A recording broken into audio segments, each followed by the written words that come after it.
Hello. Good evening. It's Kathy Beatty with Divorce Support Anonymous coming into your life just to give you a little hope, a little encouragement, a few tools and techniques as you go through the trauma of divorce or after the trauma of divorce. Just because the paperwork is complete does not mean the process is. So, as I have worked with people in the last 20 years, I have found there is so much value in having someone to witness and understand as you go through divorce that you are not going through this alone, that you should not go through this alone. So I'm getting notice that I'm having trouble going through LinkedIn, but hopefully we're going out there on Facebook and YouTube and Hope LinkedIn, and also the Facebook page and the Facebook group. So tonight's topic is suffering alone in divorce. It really is kind of a follow-up from last week when we talked about the self-contempt in divorce. And as I talked about that, every topic that I give, I could do a 3-hour lecture on, quite honestly, by the time I cite sources and give all the research and get into the weeds of the facts and the information in which I'm giving. But I know you won't listen to me for that long, so I scrunch it all together, realizing that there's so much more when I give a topic. And last week, as I talked about self-contempt in divorce, I know that there was so much there that was left uncovered. So I'm going to dig a little bit deeper into that topic. Sort of in the topic, it's a suffering alone. And that's what we do because of our self-contempt, because of our shame, because of our grief, all of those things in a big mixed pot gives us that urge to isolate, to run away, to be alone. Because who wants to show up when they're in a lot of pain? Who wants to show up when they're vulnerable and when they're weak? Nobody. And yet, this is the most critical time for you to show up, that you are not going through this alone. And I've said that and say that, and will continue to say that because it's so very, very important. Speaking of which, September 9th, 2025, which is just a few days from now, this is Friday, this Tuesday, I am starting my next group, and it will be hybrid. So as long as you have internet, you can be a part of this group. All you need to do is connect with me for a registration form, get you signed up, and let's get this healing started. Let's stop suffering alone, because you need to be with a group of people who get you, who know what you're going through, because they're going through the same thing as well. So I want to encourage you not to suffer alone and to connect with me for this next group. Sorry, I keep getting these notices about LinkedIn, which is, let's just get that out of there so we can continue on. Okay, I have a few points, of course. Number one, shame can wreak havoc in your soul. Shame is really the devil's greatest tool because it causes us to withdraw and to hide and not be seen and not be heard. We just want to cover up and disappear.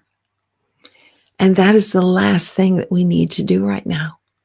Right now, we need to be ministered to. We need to be talked with, to be understood, to be heard, to be seen, to be witnessed. So it's very natural for us as we go through this shame that we withdraw, that we hide. I want to encourage you to fight that urge. I want to encourage you to get the help that you need. And I have dealt with so many different types of people in the past 20 years. I have had CEOs in my groups. I've had counselors in my group. I've had a number of different people who were in high leadership positions. And the reason I tell you that is because they realized even with their high profile position, they needed help. They needed to be seen and heard personally for what they are going through. And my groups are confidential. And it allows you space to go through this process, to be seen and to be heard as a person, not a person of position, just as a human being. So push through the shame, get connected with a group or with a counselor or someone to see you and hear you. Point number 2, we have all done things that we're not happy about in our marriages. And the reason I say this is many people will isolate themselves and suffer alone because of things they have done in their marriage. Maybe you were the one to have the affair. Maybe you were the one to break the covenant. Whatever that is. And I've had many people in my groups to say, admit, I was the one who broke the marriage. I was the one. And yet they also realize, because none of us did everything right in our marriages, that they need to be ministered to and heard and seen and not to suffer alone. No one deserves to suffer alone. I don't care what you have done. And all of us have done things that we're ashamed of in our marriage. All of us. So again, push through this suffering alone. Connect with someone. And don't let the fact that perhaps it was you that broke the marriage hold you back from getting the help that you need. Point number 3, the only way not to suffer is to have a witness to your trauma. And the more I study this, the more I hear, the more I listen to those doctors and psychologists and therapists, the more I understand how critically important it is that we have a witness, that we are heard, and we are seen.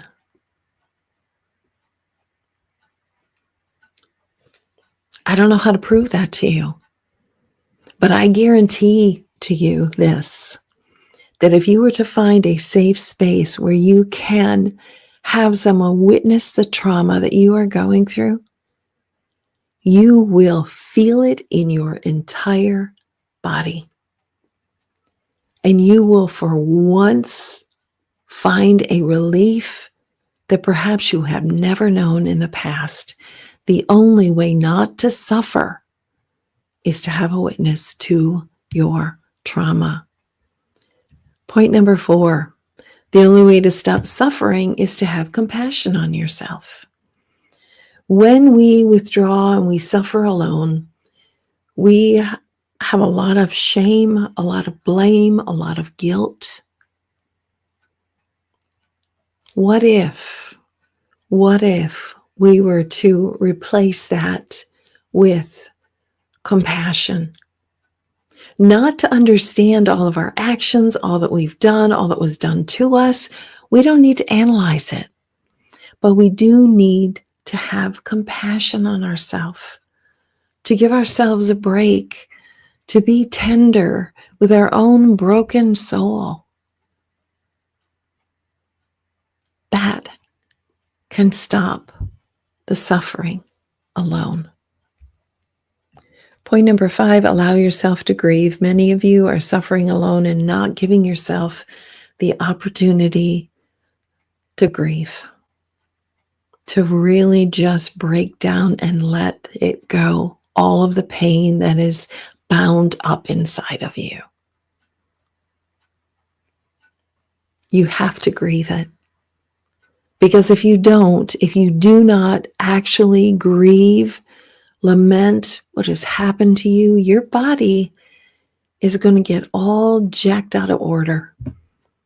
And this pain that's inside of you is going to come out in unhealthy ways, through your health, through your stress, through being angry, by being bitter. There's so many ways that this comes out because we don't allow ourselves to grieve. We suffer alone and we don't give ourselves the space and the place to really grieve and to let it go. So very important. So let me just run through those one more time before I jump into our scriptures. Number 1, shame is going to wreak havoc in your soul. None of us do this perfectly. None of us had a perfect marriage. Absolutely not. Don't let that be the thing that stops you from getting help and being with someone. The only way not to suffer is to have a witness to your trauma. The only way to stop the suffering is to have compassion on yourself and allow yourself to grieve. That is simply being honest with yourself. That's what it's doing. All of these points, you're being honest with yourself. You're allowing someone to see you. You're having compassion. You're realizing you're going through a trauma. So, of course, I have some scripture verses just to state we need each other. Galatians 6:2, bear one another's burden so we will fulfill the law of Christ. The law of Christ is love. Allow people to minister to you. Allow them to help you bear the burden that you're carrying right now. You don't have to do it by yourself, and you can't do it by yourself. Not without breaking your body, your soul, and your mind. Encourage one another and build one another up, just as you were doing. And this was a letter written to the Thessalonians by Paul. And he said, encourage one another and build one another up. That's just what I see that you're doing. So he was commending that church. So I want to say to you, encourage one another. Allow yourself to be encouraged by other people and built up, especially when you've been torn down so much. This verse is one that we had last week. I'm going to repeat it. Keep me, this is a prayer, Book of Psalms. Keep me from lying to myself. God, keep me from lying to myself.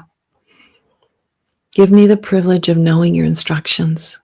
I've chosen to be faithful. I've determined to live by your regulations. I cling to your laws and his regulations, his burdens are light, Jesus says.